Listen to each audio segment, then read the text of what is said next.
A paz de Cristo para todos, sejam bem-vindos aqui ao nosso canal para juntos prepararmos a lição 3 na classe de adultos, que tem por título As Abominações do Templo. Isso mesmo, eu sou o professor Denis Pereira, presbítero da Assembleia de Deus aqui em Campinas, São Paulo, campo presidido pelo pastor Paulo Freire, Ministério do Belém, e é um prazer estar aqui com os irmãos todas as semanas para juntos prepararmos as lições aí da nossa próxima aula. Por isso, se você não está inscrito aqui ainda no canal, inscreva-se e ative as notificações, dá like no vídeo, deixa aí o seu comentário, que é sempre muito importante para nós. Você sabe que o seu comentário aparece aqui no final da aula sempre, tá certo? Dê uma olhada na descrição dos vídeos, tem informações muito importantes, meu número do WhatsApp, material gratuito em PDF, enfim, estamos aqui para ajudar e servir os irmãos.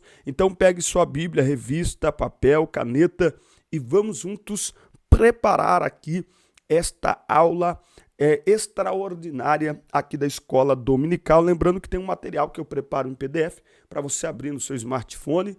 O link para baixar todo o material de apoio em PDF gratuitamente está aqui na descrição. Lembrando também que temos pré-aulas aqui para as classes de pré-adolescentes, adolescentes, juvenis, jovens e adultos. Por isso é importante você pegar o link do nosso canal e divulgar em todo o departamento da EBD de sua igreja. Muito bem. As abominações do templo é o título desta aula. O texto áudio está em Ezequiel 8:6. E disse-me, filho do homem, vês tu o que eles estão fazendo? As grandes abominações que a casa de Israel faz aqui, para que me afaste do meu santuário. Presta atenção, anote, grife, sublinhe isso aí. As abominações que a casa de Israel faz aqui, para que me afaste do meu santuário, mas verás ainda maiores abominações. O que é abominação? O que é uma atitude abominável e como Deus reage às abominações do seu povo, ok? Esta é uma revista que está tratando do povo de Deus. O lugar mais sagrado da Terra Santa se tornou o centro das abominações. Isso serve como prenúncio da apostasia generalizada do final dos tempos. Se no lugar santo, se no lugar da adoração, se no lugar do culto, a abominação generalizada, o que esperar dos lugares adjacentes? A leitura bíblica em classe está em Ezequiel 8, 5 e 6 e 9, depois 9 ao 12, 14 e 16, tá? Então, esta palavra aqui que o Senhor faz, ó, as grandes abominações do versículo 6, que a casa de Israel, ou seja, o meu povo, faz aqui, para que me afaste do meu santuário, né? Então, sabendo aquilo que desagrada a Deus, que a idolatria desagrada a Deus, ou seja, era uma atitude proposital, premeditada. Isso aqui não é deslize, isso aqui não é casualidade, não, é de forma consciente praticar aquilo que desagrada a Deus e que, portanto, o afasta de nós ou nos afasta de sua presença. Isaías capítulo 59, as mãos do Senhor não estão encolhidas para que não possa abençoar, nem seus ouvidos agravados para não poder ouvir, mas os vossos pecados fazem divisão entre vós e o vosso Deus. Então, sabendo que o pecado nos afasta, nos separa, desde o jardim do Éden, quando Adão peca, qual a primeira coisa que Adão faz? Adão foge, Adão se esconde, ou seja, está muito claro desde o início que o pecado praticado de forma proposital e consciente, ele nos separa de Deus, nos afasta de Deus. Este povo chegou ao nível de fazê-lo e de forma generalizada, praticando aí as mais terríveis abominações diante do Senhor. É sobre isso que nós vamos falar. A palavra-chave desta aula é idolatria. A literatura apocalíptica se caracteriza pela presença de símbolos, sonhos e visões. Tá? Então, a gente pode dizer que o livro de Ezequiel é o mais apocalíptico livro do Antigo Testamento. Tá?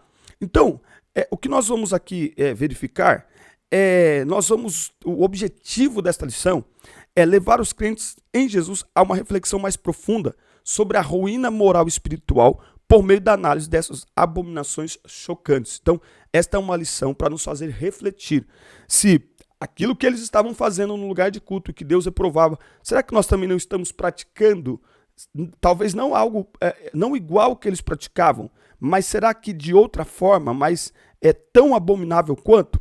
É sobre isso que nós vamos falar na nossa lição de hoje. A rebeldia deles era tão grande que ousaram transformar o lugar da adoração única e exclusiva a Deus num lugar de adoração a ídolos, numa declaração consciente de que não tinham qualquer temor a Deus, nem mesmo a sua presença, tá? Então é uma coisa consciente, é uma coisa proposital, tá? Não é uma questão é uma questão de fraqueza moral e espiritual, mas de maneira proposital, não é uma casualidade, enfim, tá certo? Muito bem, primeiro tópico, nós vamos estudar aqui, analisar sobre a visão, tá? O profeta, ele recebe uma única unidade literária, aí nos capítulos de 1 a 11, por isso que é muito importante, quando nós lermos a Bíblia, a gente entender que a Bíblia, ela foi escrita de uma maneira completa, né? Então, tem que tomar muito cuidado ao isolar um texto, isolar parte de um texto e às vezes até mesmo um capítulo. Por isso que a escola dominical é importante. Então, a escola dominical aqui nós estamos aprendendo que Ezequiel do 1 ao 11 faz parte de uma única unidade literária. Então, se você ler apenas parte destes capítulos, você não vai conseguir ter o plano geral do que o profeta descreveu e escreveu aqui, tá? Esta visão tem 14 meses depois da primeira visão, né, da glória de Deus, né, das rodas que giravam, só que essa visão não é da glória.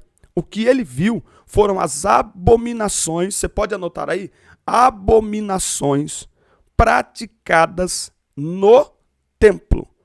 Abominações praticadas no templo. Vamos ver o que é abominação, só para a gente poder ter aí uma ideia, tá? Então, o que é algo abominável?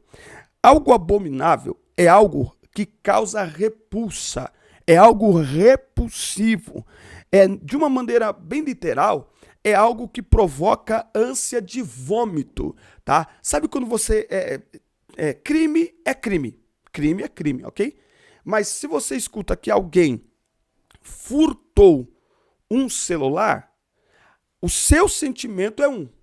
Mas um crime de um adulto contra, por exemplo, uma criança, o seu sentimento é de quê? De repulsa. É completamente diferente, tá? É completamente... causa enjoo, causa nojo, entende? Então, algo abominável é algo que provoca em nós esse nojo, tá? Então, um sentimento forte de repulsa. Uma abominação para Deus é algo que não tem nada de bom e é completamente depravado, tá? Então, odiar, embora essa palavra é muito forte, mas ela está aí.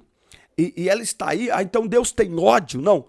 A ideia desta palavra, quando diz que Deus odeia, entende? É para que nós tenhamos a noção do quanto que as abominações são agressivas diante de Deus, são desagradáveis diante de Deus, tá certo? Então, odiar, abominar é reprovar completamente, pois a abominação é algo que provoca repulsa, provoca ânsia de vômito em Deus. Olha o que diz Provérbios 6, do 16 ao 19. Provérbios, capítulo 6, do 16 ao 19, por isso que nós temos que tomar muito cuidado, tá?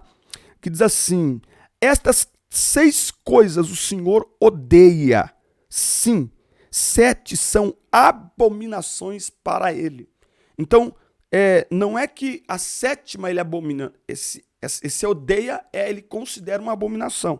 As 7 coisas: o olhar orgulhoso, a língua mentirosa, mãos que derramam sangue inocente, coração que maquina ideias perversas, pés que se apressam a correr para o mal, testemunha falsa que fala mentiras e aquele que semeia discórdia entre irmãos, tá certo? Então, são abominações, tá certo? Então, só para você ter uma ideia aí.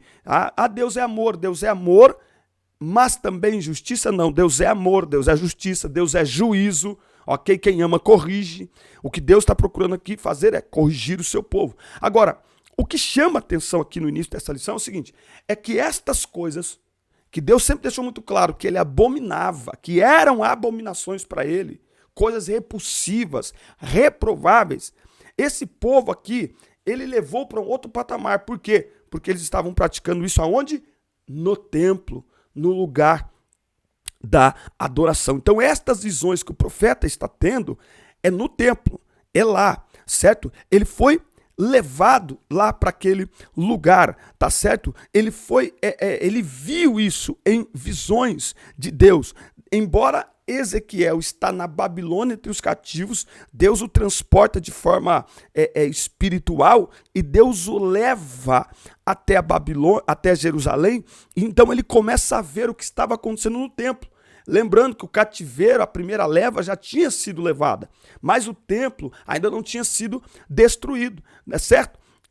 E como nós falamos na outra aula, eles achavam que como o templo era santo, a terra era santa, Deus jamais permitiria que nações ímpias e pagãs entrassem naquele território. No entanto, eles estando na Terra Santa, no templo onde a presença de Deus se manifestava, eles se comportavam como pagãos. Então, não dá para tratar como povo santo quem está agindo como pagão.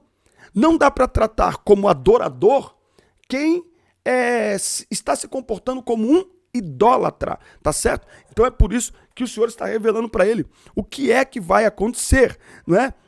Ezequiel aqui, ele não foi transportado em forma corpórea, né, tá? Ele diz assim, ó, eu vi visões de Deus. E Deus foi mostrando para ele, em cada ambiente do templo, as abominações que estavam acontecendo, não é? Ele foi mostrando o mais baixo grau de idolatria, razão pela qual a sua destruição se tornou ali inevitável, tá? Então eu vou continuar dizendo que o castigo, anote aí, o castigo é sempre proporcional à afronta.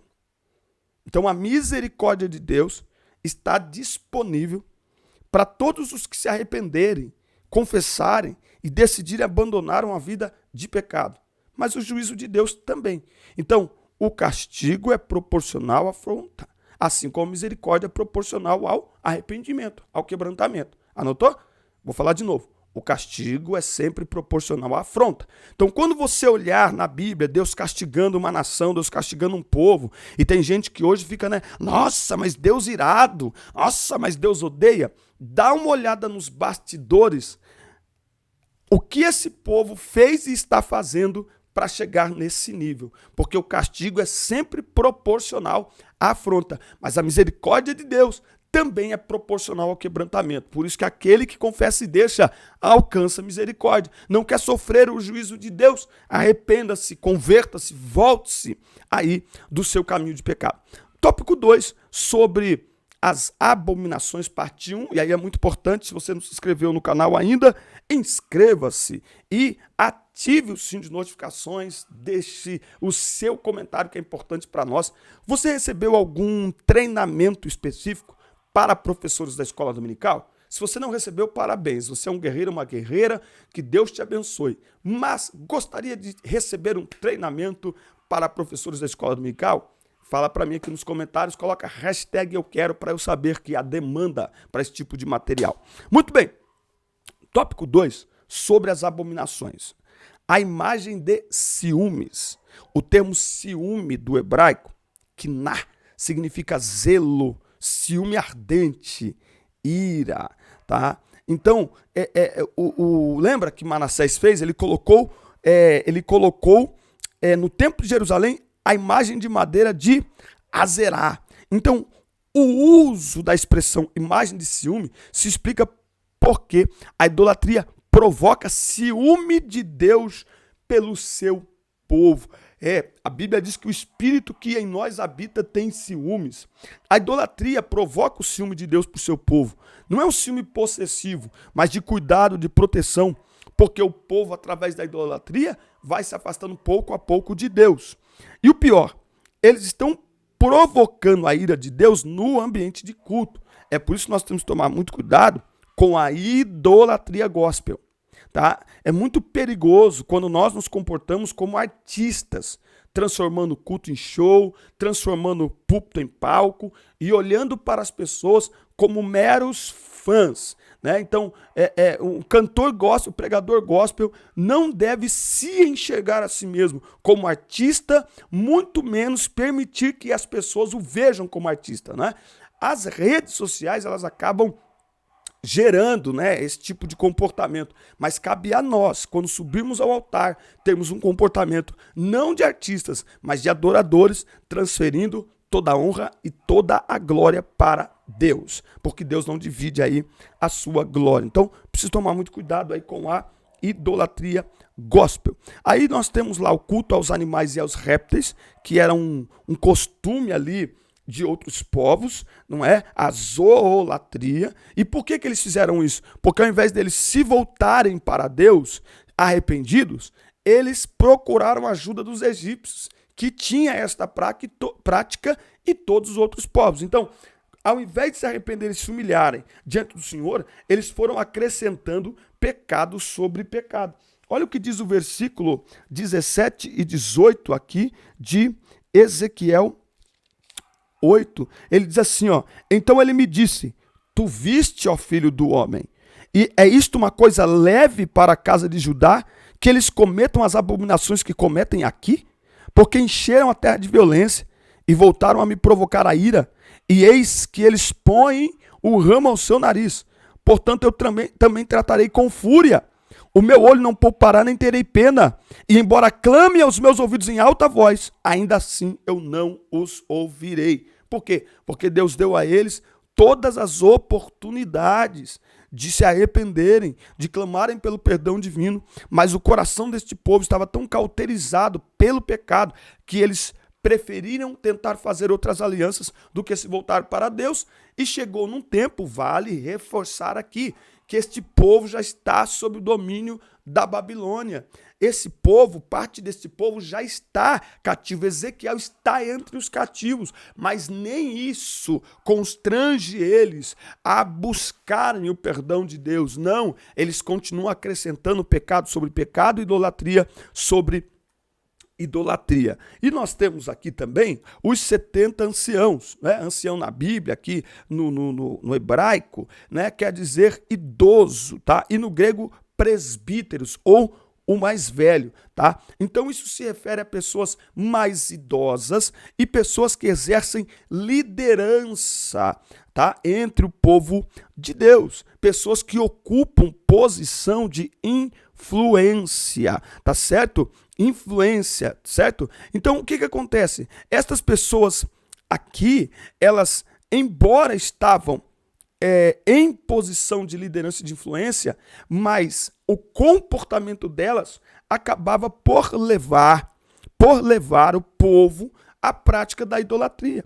Porque eles eram pessoas que ocupavam posição de liderança, mas eles estavam afastados do Senhor, né? Então é impossível um povo viver em santidade se a liderança não vive. Por quê? Porque é uma questão de exemplo. 1 Pedro 15, sejam santos, porque eu sou santo. Ou seja, Deus se coloca como exemplo de santidade, como padrão de santidade, não é? Então nós podemos aprender até nesse tópico aqui, que por trás de um povo libertino, que não tem temor a Deus, você pode olhar que tem uma liderança que não valoriza a palavra de Deus e que não ensina o temor a Deus e, portanto, que não vive em temor a Deus, porque o povo é reflexo de sua liderança. Está aqui no texto. O povo está agindo com essa idolatria, porque essa idolatria está vindo da onde? Está vindo de quem lidera, de quem influencia. Que Deus aí nos guarde de tudo isso. E aí nós chegamos aqui ao terceiro tópico sobre as abominações, e nós temos o ritual de Tamuz, não é? Nós temos também aí os adoradores do sol, e nós temos também os anciãos aí na casa do profeta. Tá? Então o que nós temos aqui? Ó? O ritual de Tamuz. Ele era uma divindade babilônica de origem suméria, deus da vegetação dos rebanhos. Então o que vai acontecer? Olha só, na crença deles, esse tal Tamuz aqui, ele ficava morto durante 6 meses do ano. Depois, nos outros 6 meses, ele ressuscitava. Quando ele ressuscitava, vinha chuva, que ajudava nas plantações, ajudava nas colheitas, certo? Então, havia já toda uma idolatria em torno disso e um culto a Tamuz. O que o povo de Israel faz? O povo que viu Deus dar água no deserto, o povo que viu Deus cuidar deles em todo o tempo, em terra seca, no deserto, com água, sem água, com água amarga, que fez chover, um Deus extraordinário. esse povo começa a misturar o culto a Deus com o culto a Tamuz.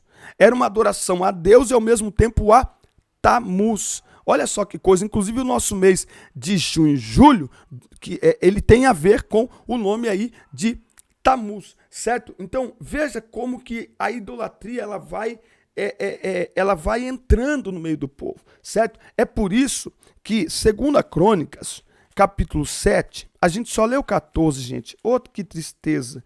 A gente tem que ler, lembra? Não podemos isolar o texto. Anote aí.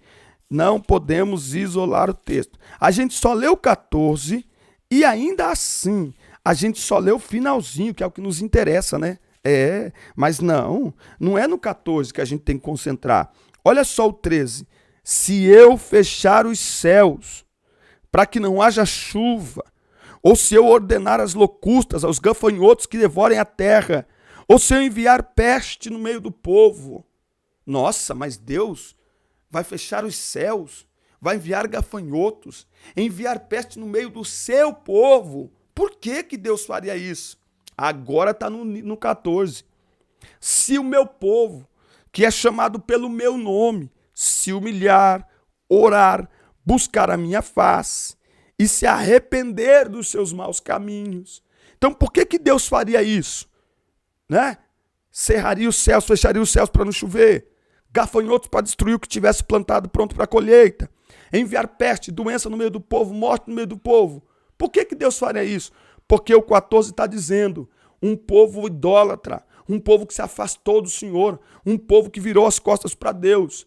Este povo precisa voltar a buscar ao Senhor, se arrepender dos seus maus caminhos, orar, buscar a face de Deus. Aí então eu ouvirei dos céus e perdoarei os seus pecados e sararei a sua terra. Terra sarada é precedida por arrependimento, confissão, pedido de perdão, mudança de rota. Deus está mais preocupado, a prioridade de Deus é nos sarar, depois nos fazer prosperar.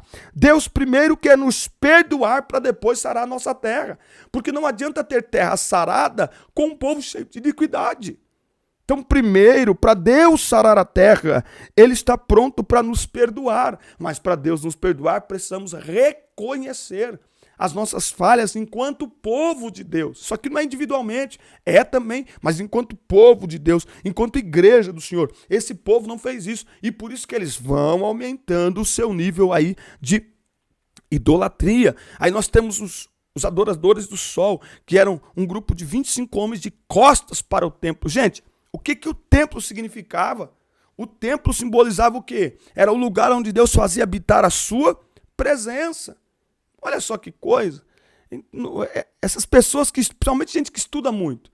Eu gravei um vídeo sobre desigrejados que está no meu canal e uma pessoa comentou assim, eu sou crente há 30 anos, já li a Bíblia inteira 2 vezes e sou um desigrejado. Não entendeu nada, era melhor não ter lido a Bíblia 2 vezes. Sabe, gente que lê com os próprios olhos, é um perigo ler com os próprios olhos a Bíblia, porque a Bíblia é um livro que precisamos do auxílio e da ajuda do Espírito Santo. Então, o lugar de culto a Deus, ele é sagrado. Quando nós viramos as costas ao lugar de culto, onde temos comunhão, onde somos alimentados, estamos sim virando as costas para Deus. Aqui, tá? Então, todo este ritual, as falsas divindades, revelam uma apostasia generalizada. Gente, apostasia não é apenas desvio da fé. Desviar-se da fé afastar-se da igreja é uma coisa.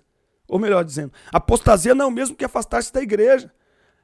A pessoa se afasta da igreja por N motivos, mas ela ainda tem os princípios da fé, ela deseja voltar. Agora, o desvio da fé é quando a pessoa, de maneira proposital, consciente, ela se desvia da fé e passa a praticar tudo contrário àquilo que ela acreditava, sem nenhum temor a Deus. Então nós temos aqui um quadro de apostasia generalizada, não é? E nós temos também os anciãos na casa do profeta. Eles estavam lá, os anciãos que estavam lá na casa do profeta, estes anciãos, eles deveriam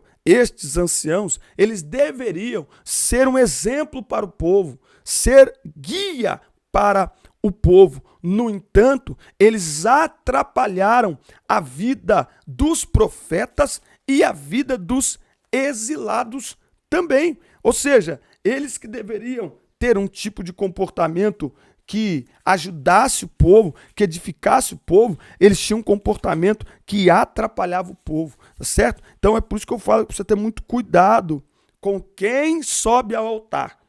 Numa outra aula que eu gravei, na de juvenis, se me falha a memória, eu disse que para um jovem local subir ao altar, ele passa por um pente fino. Mas para o artista, né, o artista que veio do mundo, né, a pessoa que já tem fama, né, ele chegou na igreja muitas vezes e já sobe ao altar. Não, porque, que isso aí é famosa. Não. E daí? É um perigo isso. É um perigo, né? Só porque tem números, porque visualiza em rede social, isso é um perigo. Por quê? Porque uma coisa é você rebater quem está fora do altar. Então quem está fora do altar, não é crente, enfim, não conhece a palavra, irmão, você fala, você vai ouvir isso aí, você é um desviado, rapaz. Isso aí nem crente não é. Mas e quem está sobre o altar? Com a Bíblia na mão, sem conhecimento, sem comprometimento, sem raiz fincada em lugar nenhum, sem pastor, sem nada. Como é que você fala depois para a igreja, que essa pessoa falou que é tudo uma bobagem, se foi você que colocou a pessoa lá? Então, falando aqui como obreiro da igreja, falando a pastores, falando aqui a líderes, o altar precisa ser preservado. Nesse aspecto, igrejas que a gente muitas vezes olha e fala assim, isso é comunidade, não sei o quê. Irmão, na comunidade não é todo mundo que sobe lá para pregar, não. Não é assim que funciona, não. Vai na presbiteriana para você ver todo domingo e para você ver se todo domingo tem um pregador diferente lá. Tem, não. Há um compromisso com o altar. E esse compromisso com o altar preserva o povo. Então quem sobe ao altar tem que ter compromisso com o altar. No nosso ambiente pentecostal é uma bênção, porque isso nos desenvolve como obreiros. Oportunidades, né? Oportunidade para pregar, para cantar, para dar uma palavra. Que bênção! Isso nos desenvolve como obreiros. Mas é preciso ter compromisso, senão, o que vai acontecer? Olha aqui, ó, Jeremias 29:31. Então veio a palavra do Senhor a Jeremias dizendo, enviai a todos aqueles do cativeiro, dizendo, assim diz o Senhor a respeito de Semaías, o Neelamita, porquanto aquele Semaías profetizou para vós, e eu não o enviei, e ele vos fez confiar em uma mentira. Por que Semaías teve sucesso em fazer o povo confiar em uma mentira? Porque ele estava numa posição de profeta, estava ocupando o lugar de profeta. Meu Deus, que Deus nos guarde, que Deus abra os nossos olhos espirituais. Porque um dos problemas desse afastamento, envolvimento com a idolatria é exatamente isso. Isso nos afasta de Deus. E afastados de Deus não temos discernimento.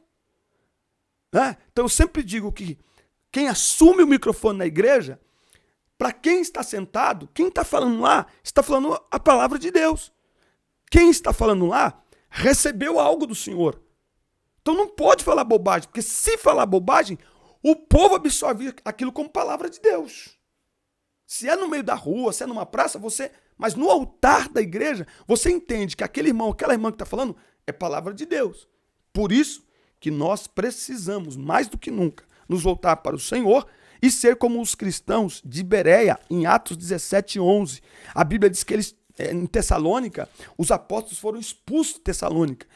Mas quando eles chegaram a Bereia e começaram a pregar ali a palavra de Deus, ensinar a palavra de Deus, a Bíblia diz que os de Bereia foram mais nobres que os de Tessalônica, porque receberam a palavra de Deus com prontidão de espírito ou de mente, examinando nas escrituras se estas coisas eram assim. É por isso que eu ensino na igreja, ensino enquanto prego, ensino na escola dominical. Pregação não se escuta com Bíblia fechada.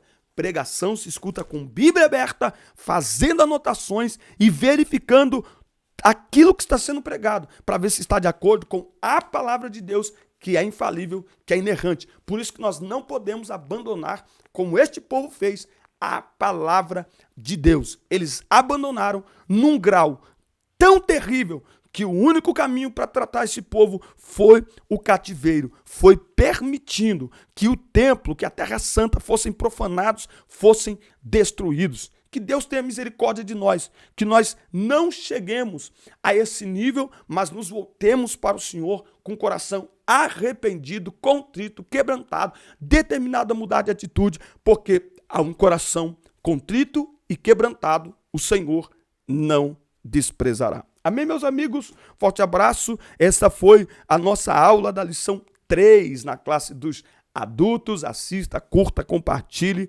manda para todo mundo, inscreva-se no canal e até o nosso próximo encontro. Forte abraço. Deus abençoe todos vocês.